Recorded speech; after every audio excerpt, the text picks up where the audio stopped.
right, I'm Jason Whitlock. That's Marcellus Wiley. That dude. Yes, sir. Welcome to Speak for Yourself, the most fearless show in sports. Coming up, we'll tell you what to make of Jerry Jones' latest comments about Ezekiel Elliott. And 1 hour from now, I'll tell you why I don't like LeBron's AAU antics. We start today in the NFL. Jon Gruden reminds me of the 40-year-old divorcee who decides to let his 30-year-old stripper girlfriend move in. Oh, it's going to be so much fun. In 1977, Fleetwood Mac wrote a song about it. You make loving fun. I don't have to tell you, you're the only one. That's how the Oakland Raiders coach feels about star receiver Antonio Brown right now. A year after flying a helicopter into Pittsburgh's training camp, Brown arrived at Oakland's camp via hot air balloon. That should be a warning sign to Gruden.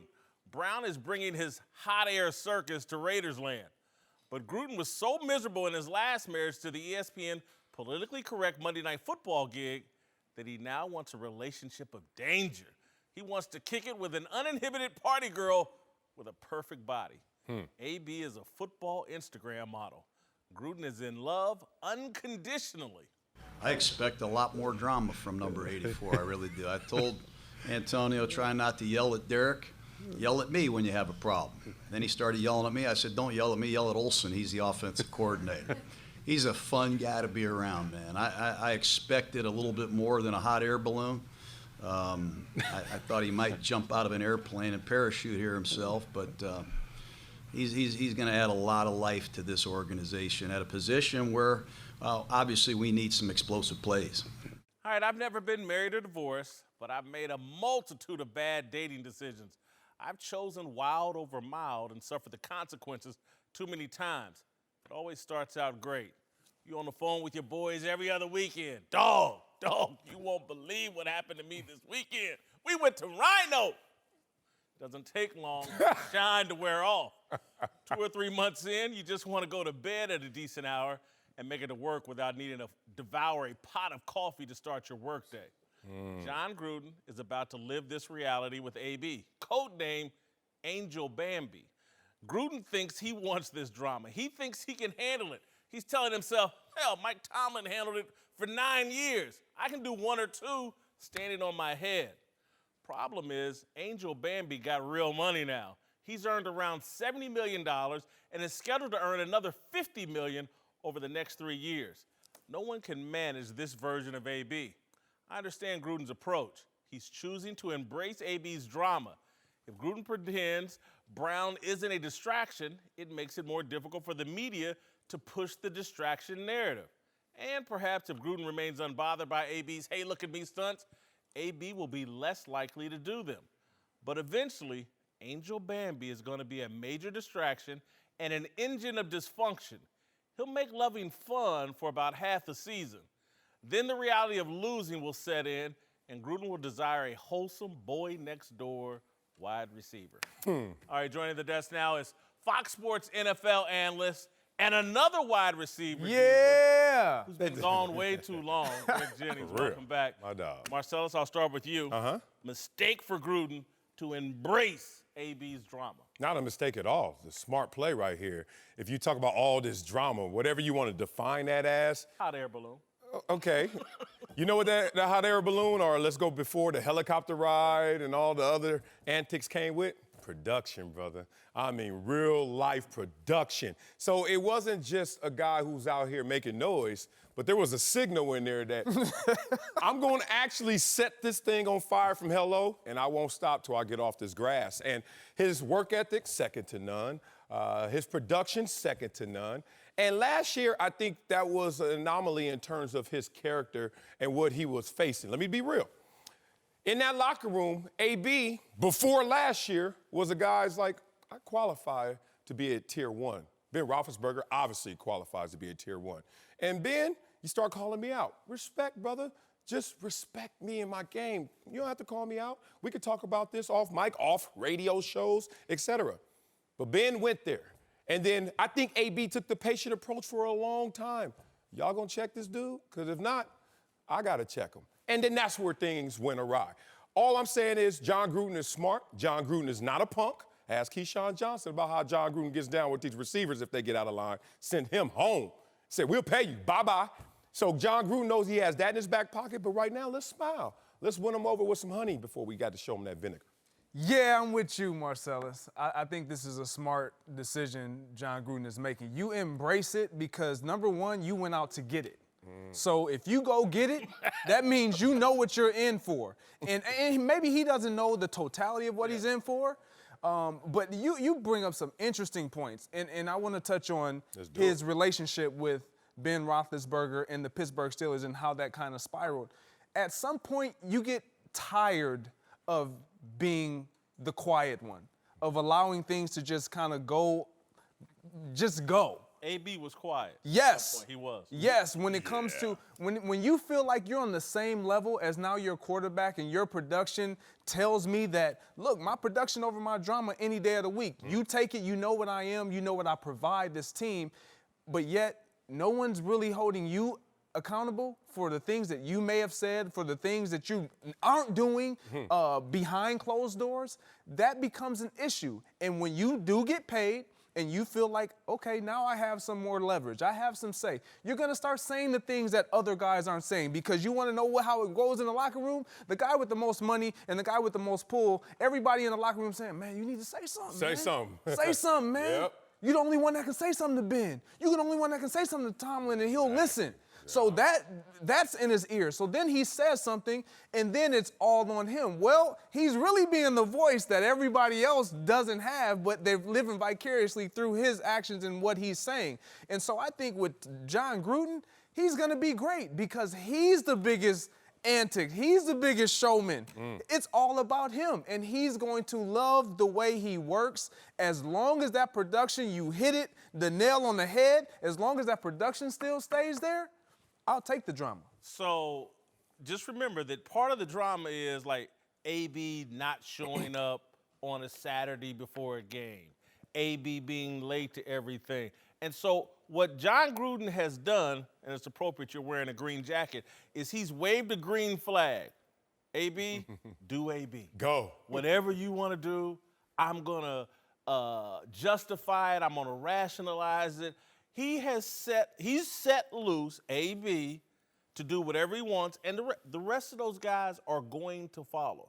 Because as y'all know, whether the production backs it up, 60% of that locker room feel, man, I'm just as good as him. All I need is the opportunity. Who? Where? 60% of the Think they're as good as AB? Yes. When? Given the opportunity. Well, I'm with you there. All-Pro, 6 times? I'm with them there. Guys think that they're better than what they are. They think they're AB? Yes. They might think they're There's even levels better. to this, but I'm going to let y'all. I'm with you. I understand. What? But what he's saying is it's true. We have confidence, but we ain't stupid. You're right, but guys think that they're better than what they are look. because of the lack of opportunities. Yeah. Yes. And AB If gets I those. was treated that way, I could do that. But you know what's weird about this treatment? It is such a short shelf life in terms of how long he was an issue in Pittsburgh. Look, when you say he's being late to the meetings, when you say that AB is missing Saturday, that's when the cat's out the bag. As you said, this dude took the high road for so long. And look, you can own a house on the high road, but you're going to rent that apartment on the low road, right? Every now and then, you got to go down there and remind them, bruh, I'm only doing this because I'm trying to be a team player. And that's what AB got caught up in. He got caught up in finally, you guys are not going to fix this, I'll fix this, and it's going to be a problem. But Marcel, you know, we all know, the things you get caught for just mask all the things you got away with. You know it.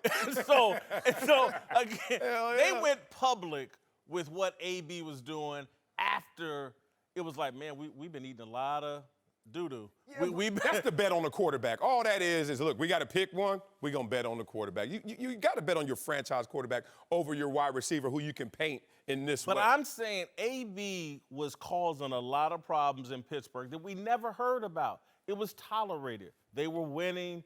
He was so productive. It hadn't turned into a hot mess where he and Ben were at each other's throats. Juju hadn't arrived as a productive player that set him off even more. Ben wasn't calling him out on the radio show, throwing the ball to D lineman. No question. but I'm just saying, we know that we've just heard a little tiny tidbit. Again, I go back to my boy Jesse Washington at the Undefeated that wrote a whole expose on all the crap AB's doing off the field, all the disputes with all kinds of people, that paints a pretty clear picture. This dude is off the chain. Yeah. I'm not here to defend Antonio Brown, and neither is that my role in this. Yep. But you talk about everything that we heard about Antonio Brown and everything that came out. Think about the things that we've heard about Big Ben, the things that happened in the locker room. Him, that we're not, but the things that happened in that locker room that Antonio Brown saw every single day and had to deal with every single day. We're not talking about that. We're talking about the decisions that he decided to make that all of a sudden blew up the relationship between he, Mike Tomlin, and Ben Roethlisberger in that dynamic Big Ben or Triple Bs or whatever they called them. You're right. It's because he said, you know what, I'm tired. I'm not doing it anymore. And it's because his production, he felt like, I'm entitled to just say what I want to say. I qualify. If you're not going to do it, then somebody has to do it. There will be a new Big Ben in Oakland, and it may be the head coach. Jon Gruden may be the Big Ben that AB looks over and goes, I don't like some of the stuff you do. Some of the stuff you say is inconsistent. There's a laundry list of former NFL players that say when Jon Gruden's mouth is moving, he's probably not telling the truth. Long list. Yeah, I've heard AB is going to be in that locker room listening to this, and then it may be Jon Gruden that triggers, not Big Ben. It may be Jon Gruden that triggers AB, and I believe it will be because Jon Gruden, again, he's going with this very immature approach. We're going to embrace it. We're going to kill him with kindness and love. The Pittsburgh Steelers have been killing him with kindness and love, and that's how it got so far out of control and out of pocket. AB, this is, I wouldn't say a tough love approach is the right one because I would not challenge AB to a fight, particularly after I just gave him a new contract. But I certainly wouldn't sit up in front of everybody. Man, I can't wait for the drama. The drama is going to be just what this team needs. I thought there would be more. I can't believe he just went with a hot air balloon. When AB starts flying stealth bombers over the practice facilities and jumping out of them, parachute. You told me you wanted me to parachute to practice. He's capable. But you know, the thing is, a guy played 9 years, and we never, before last year, would bring up AB in this light. Not fully. We would say, oh, this incident here, this, twerking. Look, I'm going to send you the article. No, I read the article, and it took an article to bring all that up because you know what was living on the front page in our minds? Ben Roethlisberger and everybody else's issues hitting you directly. And this is a guy who's been productive since his second year in the league. So don't act like he's not had this confidence. But what was brewing is his qualifications and him getting paid, like you said. When you get paid in that locker room, you become the ambassador for the voiceless. Yes. And all those people who feel powerless, all them other 50 guys in there, hey, bruh, go handle that, man. Go on and set this straight. Balance the equation. And when he did it too much. He went 6th gear instead of measuring it. And also it got off the rails. That said, Jon Gruden has dealt with this type of personality before in Keyshawn Johnson. He has the get out of jail free. Yeah, Keyshawn's worse. You're right. Keyshawn is much worse. And not as productive. I grew up. And not as productive. Exactly. So guess what? It's a way to deal with it. All right, welcome back. Whitlock and Wiley, joined now by the NFL Network's Bucky Brooks. Time now for a big story. Let's move to Ezekiel Elliott, whose holdout is in full swing with the running back reportedly planning to go to Mexico to train on his own this weekend. Jerry Jones acknowledged that Zeke is officially a non-report, but had an interesting response when asked if Elliott was being fined under the terms of the collective bargaining agreement. Does that mean that you guys will be fining Ezekiel Elliott for not being here today? It provides for that. Does that mean that you guys will? Again, it certainly provides for that, and I've not ever made it a practice of getting into the details of how we execute our agreements or how we operate within our agreements. But his agreement provides for fines, and it's certainly doable under the CBA. Jerry Jones isn't fining Ezekiel Elliott, which to me tells you everything he thinks about this holdout. Right. They're not taking it seriously. It's not a concern for the Cowboys. Zeke, I think he's got a report by August 6th to make sure he gets his accrued year and blah, blah, blah. Yes. That's when they'll be concerned. Right now, they think this is just Zeke, trying to dust up some smoke that they're just not going to play into. I think they respect Zeke. You took a different turn in that assessment than I took. I think they're in concert right now, both camps. I think Zeke's camp, I think the Cowboys are in concert. So right now, Zeke, I know you're doing something overt, outwardly threat to our franchise by holding out. But we're not going to respond to that because we know privately we're working on something. There's supposedly a deal in place to get all 3 players signed right now. They're waiting on that counter offer. So I think right now what you don't want to do is return fire when in reality we're trying to do something behind the scenes to make all parties happy. So this is just a savvy businessman saying, you know what? I don't have to always strike when struck. Hold for 1 second, Bucky. As a dad, you don't see this as like, man, Zeke's over here throwing a tantrum for no reason. I didn't even spank him. I didn't do nothing. He's just looking for some attention. I ain't giving it to him. That's what he does. I hear you, but my son right here, he's footing the bill. He's paying the bills. He's picking out the restaurants. He's cooking the food. He's washing the dishes. He's doing a little more than in that traditional relationship. And I think that's one thing about Jerry Jones. I played for Jerry Jones. That's his reputation. He always makes you feel like, yeah, I have some empathy. I feel you. But you know what? We got to handle this, and then we're going to handle that. So let's do it together. I just feel a collective spirit of more love than actually opposition. I was actually surprised by his response because it does sound like he's like, hey, Zeke, we'll take care of you. We're trying to work on this behind the scenes because if it was acrimonious, he would have said, oh, we're going to find him. We're going to make sure we bring him in there. He has to understand all the bounds of the agreement. But he didn't attack him like that. And then when you find out that there's a deal already out there, they're waiting on the counter offer from Zeke, it sounds like, Zeke, be patient. We got to kind of put this together because we got Dak and you and Cooper. But it sounds like they're going to pay him, they're going to take care of him because they understand his value to the team. Well, I hear the lack of response from Zeke as like, y'all ain't made me a real offer. There's nothing for me to respond to. This isn't legitimate. I think Zeke is serious about his. I want to be paid. I hear all this money that Dak is wanting. Don't do it if it's going to cost me mine. I think Zeke is dead serious about his holdout and about not responding to their proposal. I think Jerry is, man, you ain't going nowhere. Who's going to love you the way I've loved you, put up with all that I've put up with? You can go and sit over and throw that tantrum if you want to, but I'm not going to be provoked because I don't take this seriously. August 6th, that's when I'm going to start taking this seriously, and that's probably when we'll start fining you if you don't show up. Well, I mean, I think he has all the cards. Jerry has all the swingers, all the leverages with the Cowboys. They don't have to do anything with Ezekiel Elliott. Ezekiel Elliott has no reason. He doesn't have anything to make them pay him. So, look, Jerry can take his time and say, look, eventually you're going to have to come over because we got you under control for 2 more years plus the franchise tag.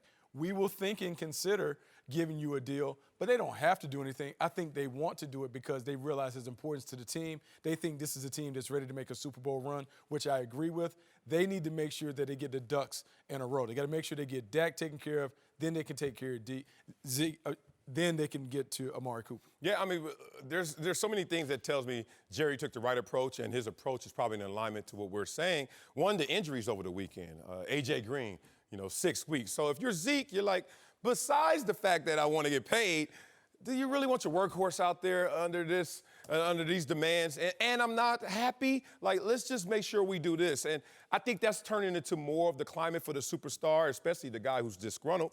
Let me just tap out of camp, even if this contract is right, just because you want to protect your investment. 2, this takes me back to my free agency year when I was going on my trips and went to San Diego. And I remember my agent said, you got to put on a show to get your dough. And I was like, that rhymed. And he was like, no, it means something. They come with a first offer. My first offer was half of what I actually got within 24 hours by putting on that show. I called my agent back when they gave me my first offer, like, take it. And he was like, nah, we got to put on the show to get this dough. So he's like, act like you don't like it. Act like you're going to Oakland. Act like you're moving on. While behind the scenes, they're working this thing out. I think right now, yeah, I'm going to Mexico to work out. You know what I mean? Zeke has to put on that show to get the dough, even though I think behind closed doors, they're working on an agreement. I do think he's putting on a show. Mm-hmm. I think Jerry is being the calm before the storm. And there will be a storm because Jerry's a nice guy. But there are certain children on his roster, a Dez Bryant, a Michael Irvin in his heyday, that Jerry's like, I've done a lot. When he gets in a private conversation, it's like, Zeke, man, you know how much trouble you've been? And I've stood by you. I fought the commissioner, went total war. And so right now, throw your little tantrum. You don't want to be here early. You don't want to report till August 6th. That's fine. But I believe that on August 6th, if Zeke isn't there, there will be a storm. And Jerry has every right because, again, if Zeke had handled all his business cleanly, if there was no little Vegas incident here recently, if there wasn't him at the weed shop and a couple other things that I can't think of, I think Zeke would have some leverage to say, look at all my production, I've been a good citizen. But he can't say any of that. He's been a headache for Jerry Jones. And right now, Jerry's putting up with it because Zeke's a bit of a headache and blah, blah, blah. And he's putting up with it because right now it works for Jerry and them in their negotiation with Dak. Well, but come August 6th, in my opinion, my prediction is Jerry's going to be upset. Well, let's map the facts here and put them in alignment. Only superstar on the Dallas Cowboys that got paid early was Tyron Smith, in part because of personality. Like, there's nothing you can't talk about his game. You can't talk about him. You don't even know him. Like, no one knows anything about him. We'll pay him. But what's happening with the Cowboys, if you notice the slow play on a lot of these situations, especially financially, even in the draft, is the bureaucracy up top. And the dynamic is father-son. It's Jerry and Stephen Jones, good cop, bad cop. Jerry goes out there, he's good cop now. Stephen Jones is not with that. He's crashing everything that Jerry proposes. He undermines it with respect, and he crunches the numbers. He said, Daddy, we're going to do this different. So what happens is you see this play out with negotiations. If you can pick them apart, on the public side, with Dak, we can. Is he really worth it? With Zeke, is he trustworthy? Guess what Steven and Jerry are doing? Good cop, bad cop. They're taking their time through these deals. That's why I think it's the slow play. The Dallas Cowboys have done a great job of drafting. And when you draft well, ultimately you have to make some decisions. So with looking at their team, they have Dak to pay, Zeke to pay, Amari Cooper, you have Jalen Smith, you have Byron Jones, you have La'el Collins. They have to make a decision on which guys are their core guys. And one of the reasons why they can't run out and pay Zeke right away, they're still trying to figure out what's the rest of the pecking order. We know you got to take care of Dak. You have to take care of Cooper. But then defensively, which of those guys do you have to take care of? They're trying to get everything in order. But I think they know offensively, this is the dude. Zeke Elliott is the guy that makes it go. So they're eventually going to come to an agreement with him. He just has to get in line and wait for Dak to get it done. Because once they get Dak done, then they can figure out how to spread the rest of the pie around. Well, I also think, and this is my view, the Cowboys may not agree. I think there's a view that Dak can fall down the pecking order. Because Dak is there because of position, not production. Ezekiel's there because of production. Byron Jones, production. Amari Cooper, production. Dak is there by position. And again, if Dak eventually doesn't play this the right way, there's going to be a storm with Dak. And there should be. Because, again, Dak is replaceable. Ooh. Dak is replaceable. Hit the drum again. Wicked. Wait. Wait a minute now. Here we go. Understand, he has the second most wins behind Tom Brady. Say it. All he's done since he's been a Dallas Cowboys win. Unless you want to go back to the Quincy Carter era. Unless you want to go back to all those guys, Chad Hutchinson and all those other quarterbacks that they trotted out. Dak Prescott, flaws and all, has won a ton of games. We were just talking in the commercial break about the delusion of Oh, my gosh. So hold on. go. If Quincy Carter's out there listening right now, here's what Quincy Carter's saying. Give me that defense. Oh, my God. Give me Zeke. Give me that offensive line. Man, we've seen this before. Give me Amari Cooper. We've seen this before. I can do what Dak does. Yeah. Man, look. We've seen this before. You better not. Whitlock and Wiley, Bucky Brooks is back. Let's move to Green Bay, where Aaron Rodgers may be coming off a down year, but most people around the league think very highly of him, with a recent survey of NFL coaches and executives naming Rodgers the league's top quarterback. Even still, our guy Bucky Brooks here had a major issue with Rodgers, writing on NFL.com, quote, remember, superstar quarterbacks are expected to carry the franchise with their individual brilliance and I don't know if we can legitimately point to Rodgers putting the squad on his back in recent years. Sure, the team has won some primetime games with number 12 in a starring role, but Green Bay's middling 33-30-1 record over the past 4 seasons can't be ignored. Headline to your story, Bucky, was Aaron Rodgers overrated. I think the story's overrated, but I'll let No, I mean, look, I'm just doing what I learned from the Jason Whitlock School of Storytelling. Like, you tell it as it is. Like, you can't be emotional and give people Lifetime Achievement Awards. If we're talking about here and now, we have to do it based off what Aaron Rodgers did when we last saw him. Look, 500 quarterback. Where should he be ranked? He should be right at the edge of the top 5. Yeah. Right there with Andrew Luck. Your top right 5 there right with there. Andrew Luck. Like, I got Pat Mahomes, Phillip Rivers, Drew Brees, Tom Brady. I have Russell Wilson. We can't dispute any of those guys and what they did the last time we saw them trot out. Aaron Rodgers and Andrew Luck, they can battle it out. But last year, 25th in touchdown pass, he's 12. Completion percentage, You know he was 62. hurt, right? Hey, look, you walk on the field, no one cares. No one. No one cares. That's true. Like, once you walk out there, no one cares. And so for the last few years, he's been this same quarterback that we've seen. And everyone is giving him every excuse. Oh, it's the coach. The coach doesn't call the right plays. Oh, the defense doesn't get right. Well, at some point, why are we paying him $30 million? If you're getting the biggest slice of the pie, you got to make everyone else better. Let's see him elevate some others. Look, one, let me give him a little history of our relationship. I used to call this man the Rosetta Stone of football because he translates the game like none other. When you broke down the All-22 film, a lot of people are not privy to knowing what the All-22 is. There's no voices on there, no commentary. You just get to see the entire field. And I love how you said Aaron Rodgers has gotten to a place where he wants to take the three-point shot, not the layup. And a Drew Brees, a Tom Brady will take those short dump-offs, which creates the angles, which sets up the defense, which allows you for those big plays. Aaron Rodgers is overrated right now if you're saying he's the best quarterback in the game. And if you notice, every time people talk about Aaron Rodgers, they qualify it. Most talented quarterback in the game. I hear that more than not. And secondly, the numbers support it. You didn't give a hot take. You gave a cold look, a counterintuitive look to a story that says he's the best, but in reality, he's still tier 1, but bottom tier 1. Let's just be real about it. In his last 25 starts, which is over 2 seasons, you know, with his injuries, 2 seasons of work, 19 other quarterbacks have a higher win percentage than Aaron Rodgers. Now, 5, I give you. 10, okay. 19? So what's starting to happen is we get into what's the reason. We can say, oh, it's the organization. We've heard that. It's the coaches. We've heard that. Young receiving corps. Heard that. No running game. Heard that. No defense. Heard that.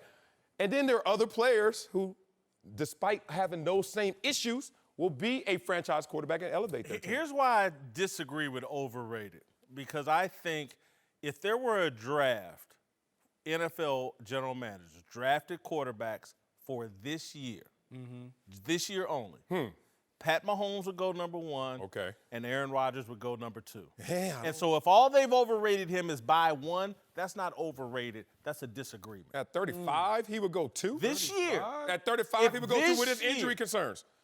we know everything about him. if you had to bet your life, and again, other guys may outperform him, but I think Pat Mahomes would go number 1, and Rodgers would go. Who's going number 2 ahead of him? Russell Wilson, maybe.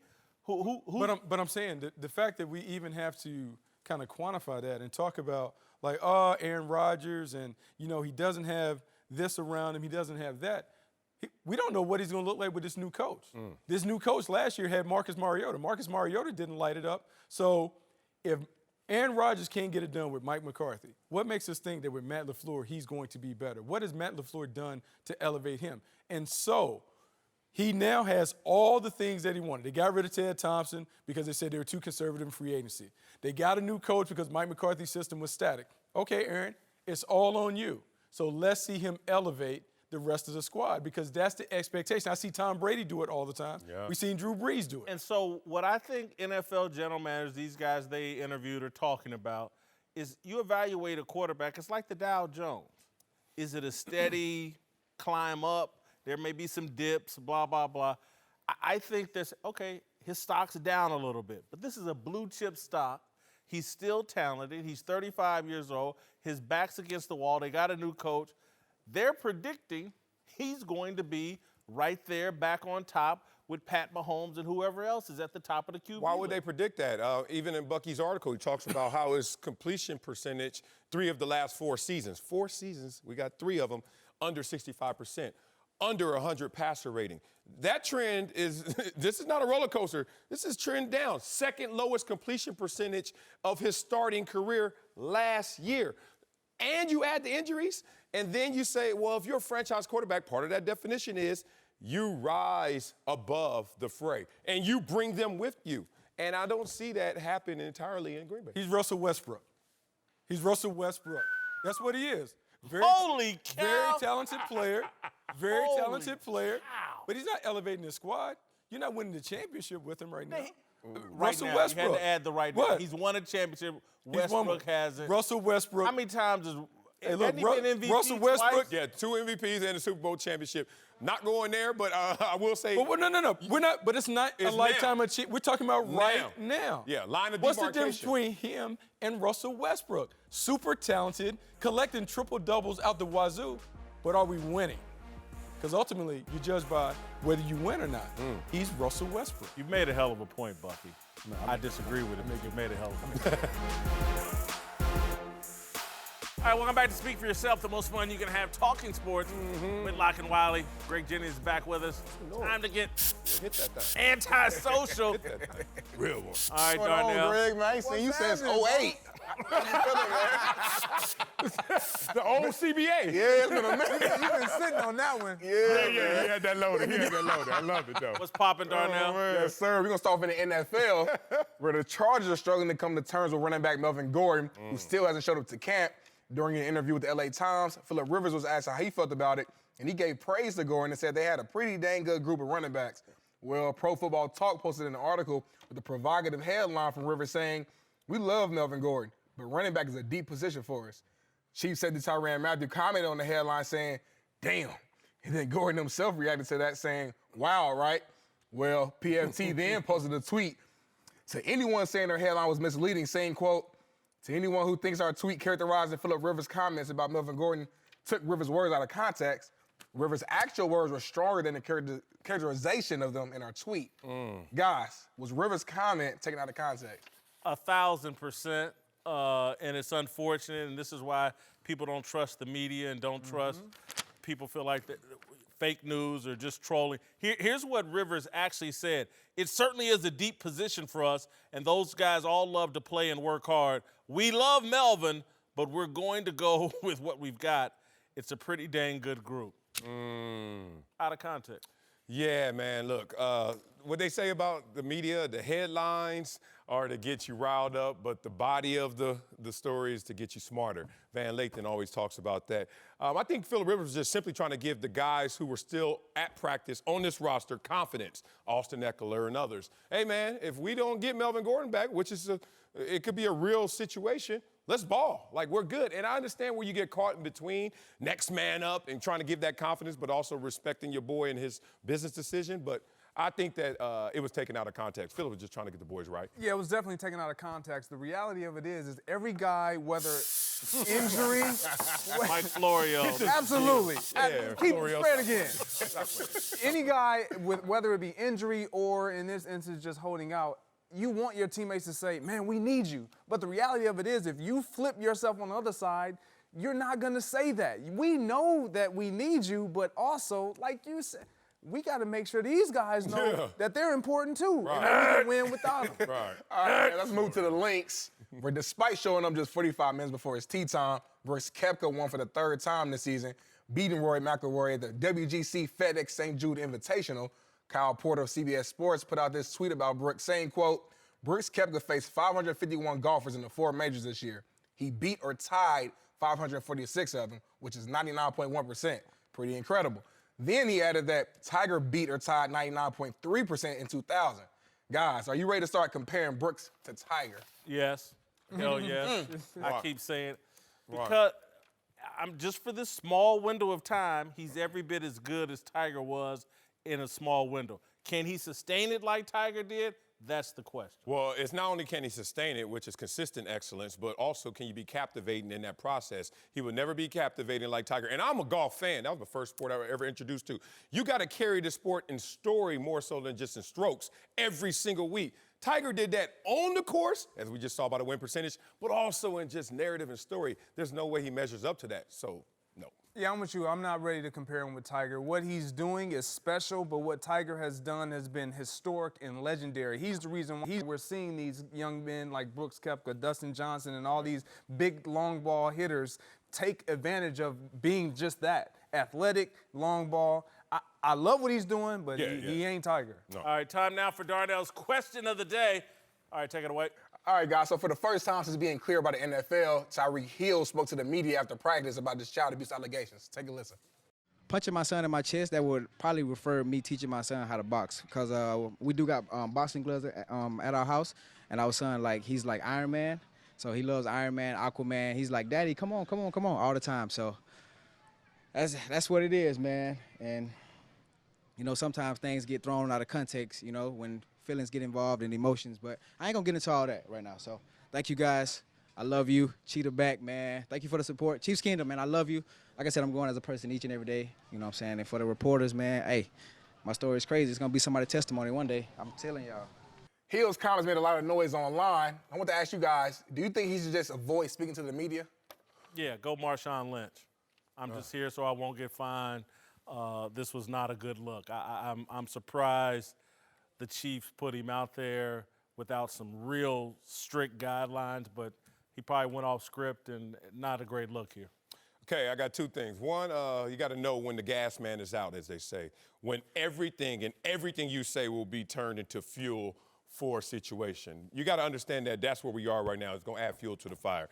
The thing about it is he needs to kind of take a step back from the media, putting himself out there to expose, because people will tend to forget about the story in that full detail, but also afford you grace and mercy. That's why a lot of PR firms tell you, just disappear, just get out the public side. Then when you enter back, they'll still remember, but the grace and mercy can kind of catch up. Right now, we're not in that place. It's a little too soon. Yeah, I think you remove him. I can't 100% fault the Chiefs, but I'm with you.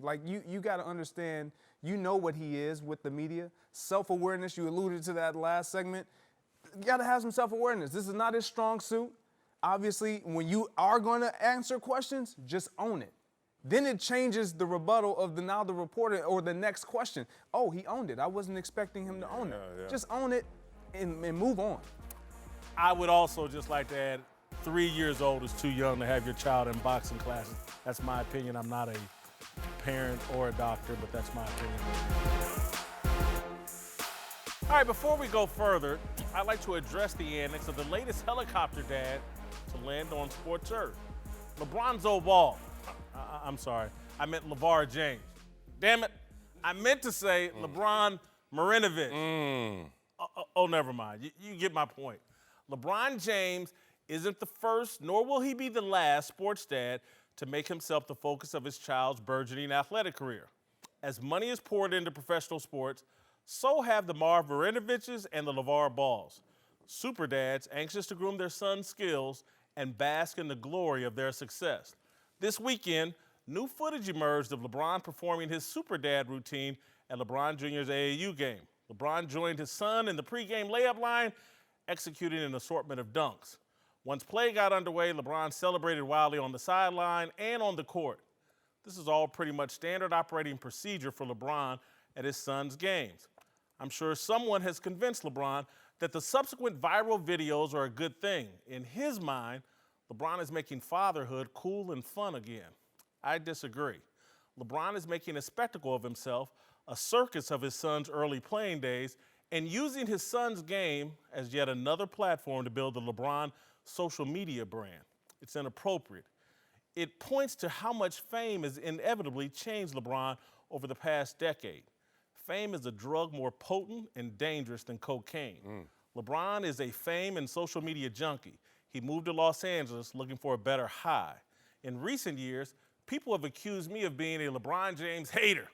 They say I've changed, that I used to defend James and his associates Maverick Carter and Rich Paul. I haven't changed. LeBron has. His antics at his son's AAU games illustrate my point. In 2008, in the second round of the playoffs, Boston Celtics forward Paul Pierce wrapped up James and tussled with him underneath the basket. LeBron James's mother stood up and started yelling at Paul Pierce. LeBron told his mother, "Sit your ass down." Some in the media criticized LeBron for speaking harshly to his mother.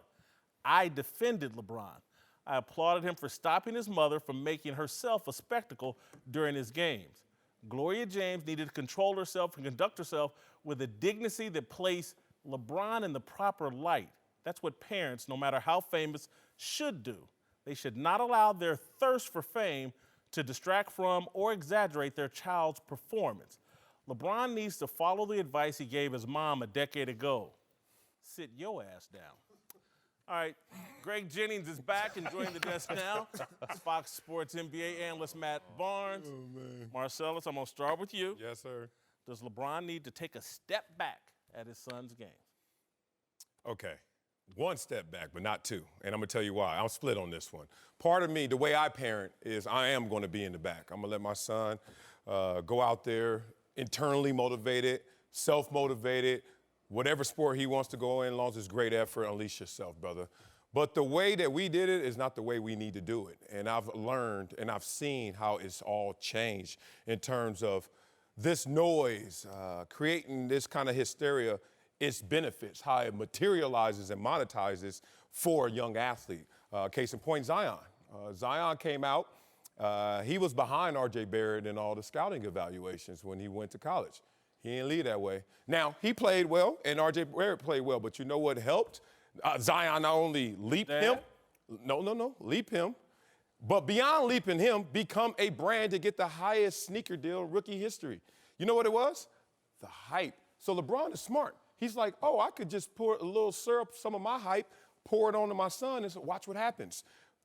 The last video that LeBron posted of his son had 9 million views. I know you're going to say it's all social media, but I'm going to tell you this. A scout told Yahoo that if his son's name was Bronny Smith from Joplin, Missouri, he would not be on anyone's radar. Instead, he's getting 9 million views and already verbally committed to Duke.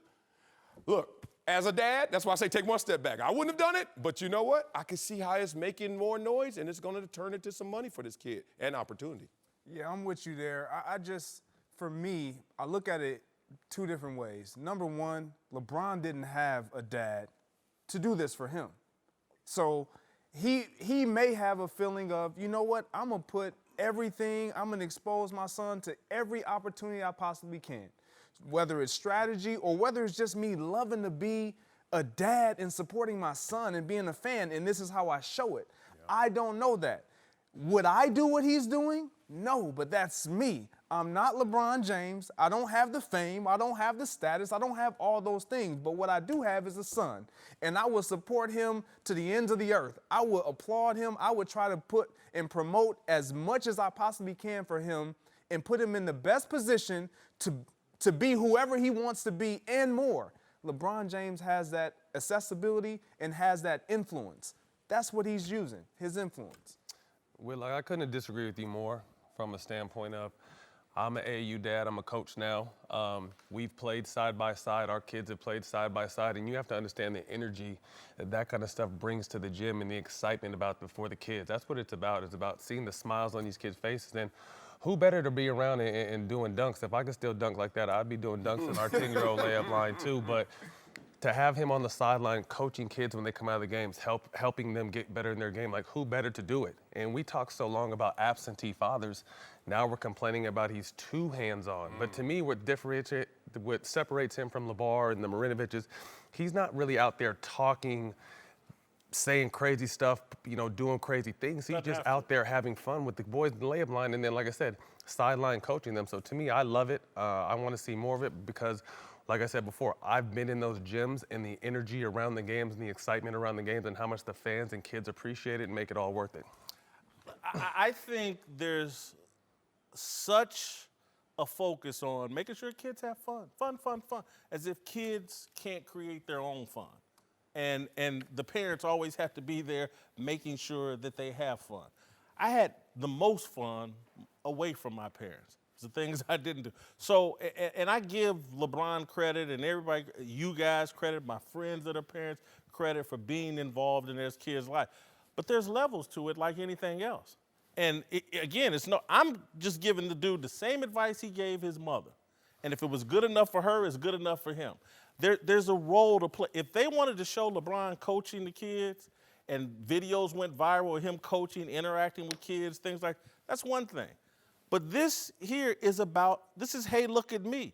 This is the same thing as his mother making herself a part of LeBron's playing career, and LeBron at the time being aware enough, that's not your role. This is my platform. Sit down. Don't do anything that creates any controversy, any spectacle around me. He needs to do the same for his son.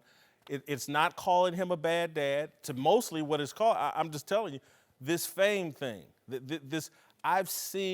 We've all seen Hollywood. And the people that under that spotlight of Hollywood and celebrity, it changes them. And that's what I've seen in LeBron James. There's an addiction to social media and social media attention, and that's what's driving this, in my opinion. I would say because of perception, LeBron's in an impossible place in terms of showing his love, affection, as you said, for his son, and support. And what's that line to connect with your son? Where do you fall on that line? Am I doing too much? Am I not doing enough? Because there's a pressure. Let me ask you this, though, Marcellus. Yeah. Who does he need to show that love to, us or his son? To his son. And no, you're not understanding this. This is why it's perception. I go to the gym with my son and jump in the line with him because you know what? I'm just going to be a part of my son. Just like when my son say, hey, Daddy, let's race. Or when my son's at practice, like, I've seen this. I've been in practice in 1984. And Daddy's is out there racing with us. Oh, I can beat you, boy. You can't beat me yet. And we like, yay. But the cameras weren't there. Right. So now LeBron's like, I didn't have that, and now I want to do that, but y'all want to take it and run with it? Right. What do I shy away from that?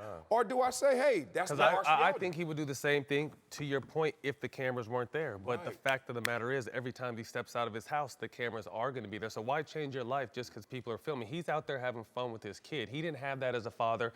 My father was kind of hit and miss, so I'm the same way. I'm going to err on the side of too much love, too much fun for my kids. So instead of being an absentee father. If not, that makes you a prisoner of your own success, and damn, that's the worst place to be. But again, I don't think we have to create a proposition of like either it's be an absentee dad or it's be over the top. Or it's, to cross boundaries. So the standard of we're not talking about absentee fathers. LeBron's been married, he's involved with his kids. That's someone else's issue, it's not his. That's one thing. And then the other thing is, if his name were not LeBron James, if it was Laquan Smith, and we were all sitting at an AAU game, and Laquan Smith was out there, someone we didn't know, jumping on the court, celebrating with blah, blah, blah, I know the conversation we would be having. What's this dude doing? Wrong. He's doing too much. No. If he was dunking like that, I think people would still appreciate it. Yeah, and I give you facts. I mean, I ran track. And every single week, you know what event they would have in the middle of the track meet? The parents' relay.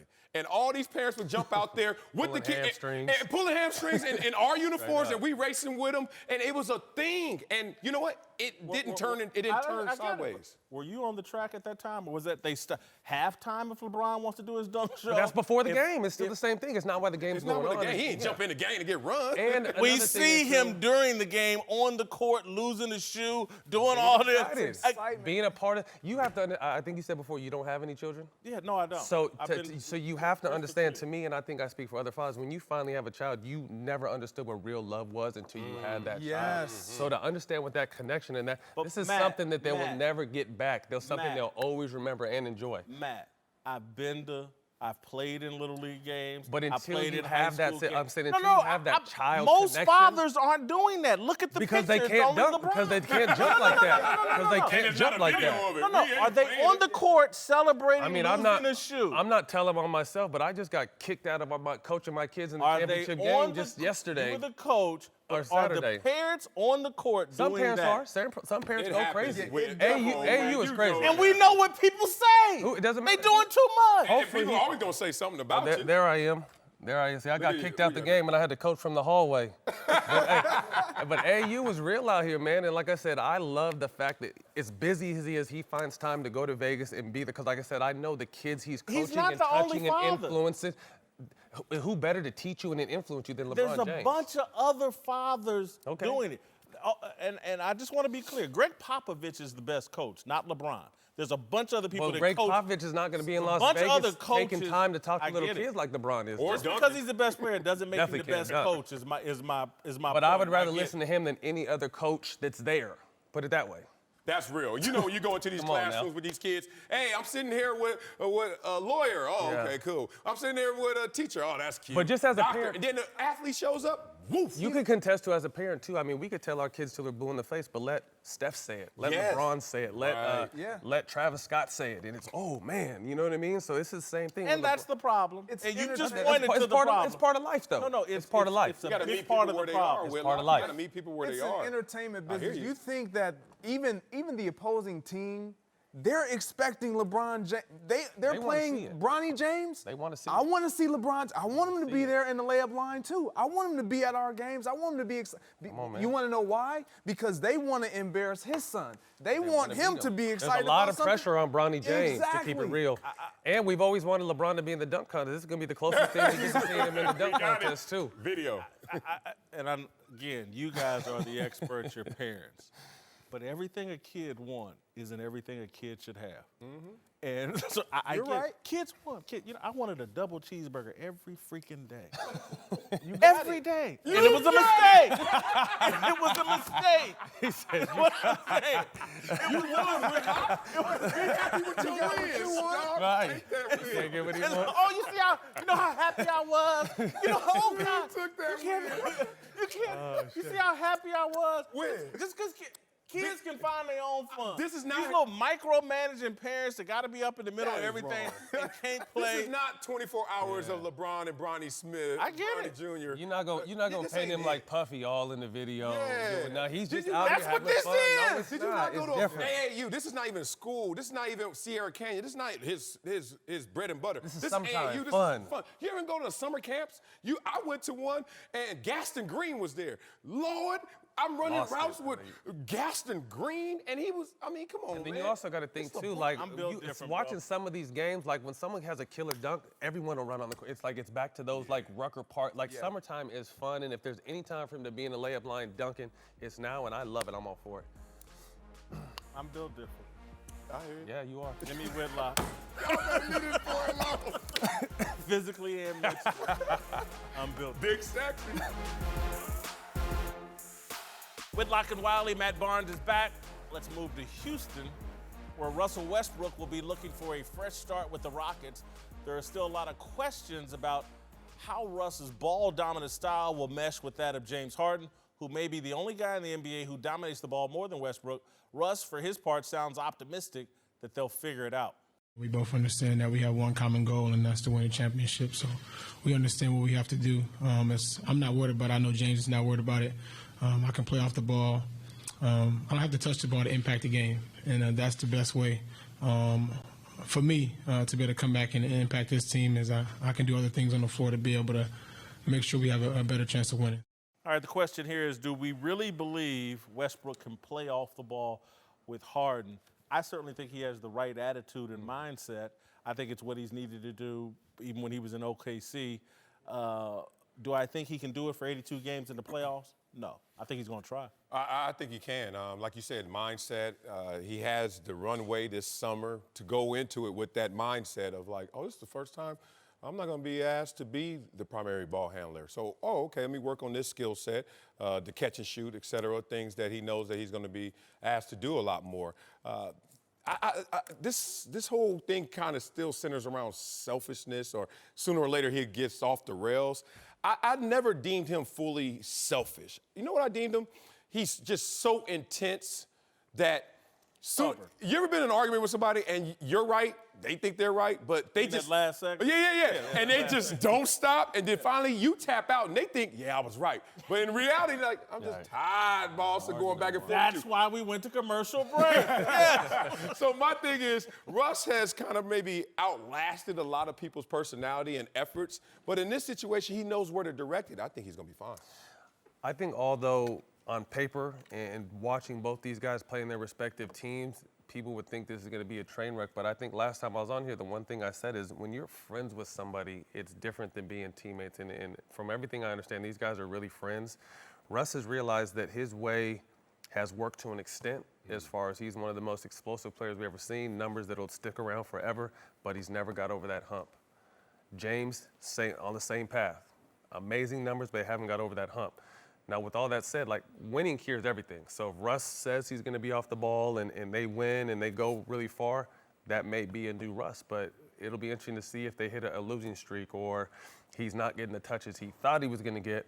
But I think I said at the end of the day, I really think this will work because these guys really, truly do like each other as friends outside of being teammates, and special things happen. You know, the Warriors made sacrifices because they were winning, and it paid dividends.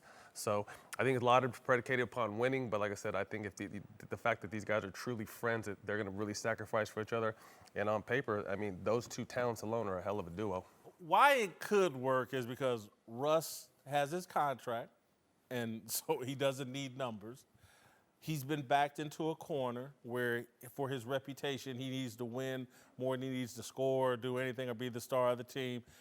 But the thing that I have tried to swear off, because I used to do the show with Cowherd, and he'd beat up Russell Westbrook, and I'd defend him. I don't give up on young people, don't give up on young people. And so he's saying the right things. I don't know if he has any other choice but to play that way, because if he doesn't, no matter how much success they have in the regular season, he's going to take the heat if it doesn't work out in the postseason. So he might as well play the right way and in a more deferential way. I think that's best for him career-wise in the long run. And unlike Chris Paul, who probably thought, hey, I can play alongside James Harden. But if you take the ball out of Chris Paul's hand, what's he going to do? There are other things Russell Westbrook can do. Well, I don't think that Russell Westbrook is just saying this, and I would advise anyone out there to be careful of measuring effort by achievement. I'm going to say it again. Be careful measuring effort by achievement, because if you don't accomplish something, sometimes this world tells you that you're not trying. Damn it, last year he tried. Not so much off ball, but Paul George, go get it. Paul George was the MVP before his shoulders got injured. Y'all remember? And it was because, in part, the deference. He was like, go get it, PG. This is going to be a new formula. He didn't achieve that, so now people think he never tried that. This is a different situation where he knows I have to try it differently. I'm going into it with a different mindset. Hopefully he gets the results. But he's still been trying a new formula, and it's not just starting this year. But I think we all saw during last season, you know, and I really called it out when I said he's finally okay with being Robin and not Batman. And I think that's when he's at his best. Russ can go get it whenever he needs to or whenever he wants to, but to have someone else you know that's going to be that guy every single night from that standpoint, that's what he has in James. So like I said, it'll be interesting to see over the long haul if it works. I think it'll work. People wanted to say there was a lot of problems in Houston, but there wasn't really a lot of problems in Houston. They just continued to run into a dynasty, which was Golden State. You know, that's not there. So I really didn't think they needed to make a bunch of changes. They made this change with, you know, CP and Westbrook, but they've kept the core intact. And I think they're really going to be someone to be reckoned with when it comes playoff time. This is very quick. I think his real adjustment is going to be not playing off the ball. I'm just wondering if he's going to be able to turn down the anger, because the anger to me made his decision-making bad in times of adversity. I hope he plays the game with a greater joy. He needs to be playing it the way LeBron does pregame lineups, with a lot of joy. AAU style. Uncle Jimmy's here to help us with our approval rating for Jon Gruden. You know. Any thoughts so far? You got your big dummy of the day? Most definitely.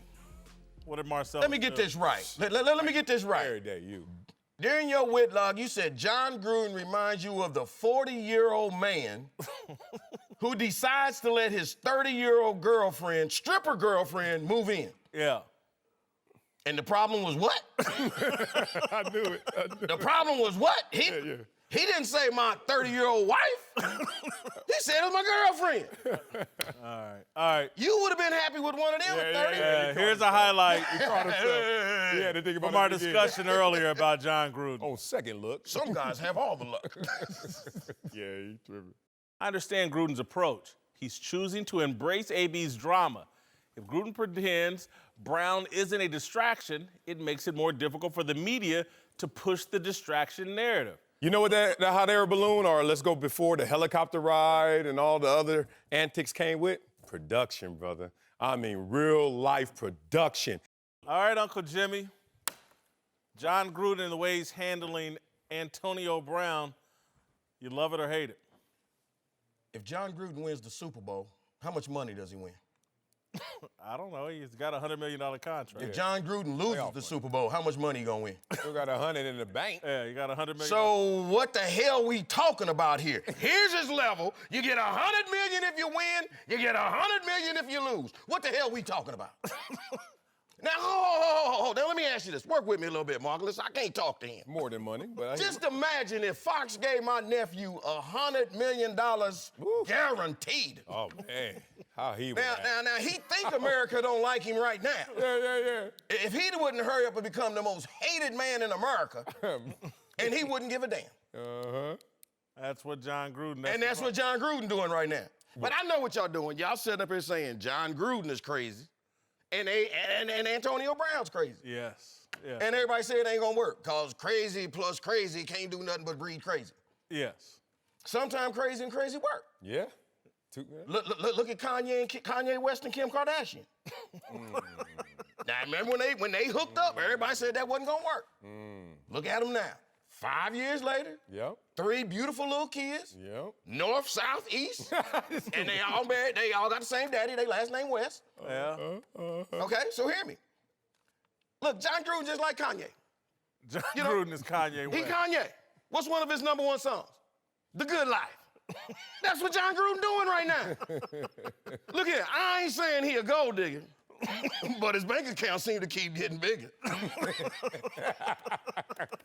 And you know, wait a minute, what's his other one? And he's ready. What? Cause he said something about when it all falls down, when the season's up, it'll all fall down. Hey, what Gruden gonna say? What everybody in the Raiders village gonna say? Gruden walks his ass right on out the stadium. Gruden walks right on out the stadium. And so you know what that make AB? What? Kim Kardashian. Okay. What's Kim Kardashian famous for, nephew? Sex tapes. Don't act dumb with me. What's AB famous for?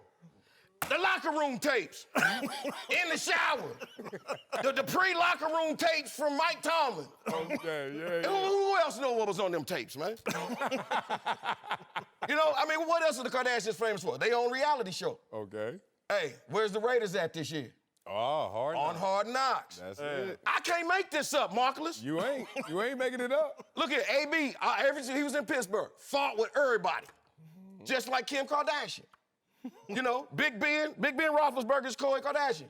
The big, goofy, ugly one. Oh, man. Hey, man, don't do that. Okay, all right, I'm sorry. Juju Smith-Schuster, the little cute one. That better? Kendall Jenner, that's her. Okay, and Martavius Bryant, that's Rob, the brother that had the drinking problem. They got kicked out the family for a little while. And Mike Tomlin wasn't doing nothing but being Kris Jenner, just trying to keep them crazy asses together. Now right or wrong with this, AB had one of the best hot air balloon trips known to man. Yeah. And I think we can agree that Kim Kardashian got 2 of the best hot air balloons known to man. Hey, what AB call herself? Mr. Big Chest. Hey, man, what Kim call herself? No, man. Ow, hey, man, all by myself then. All right. Y'all knew where I was going with that. That wasn't bad. That wasn't bad. Kanye. This is too easy.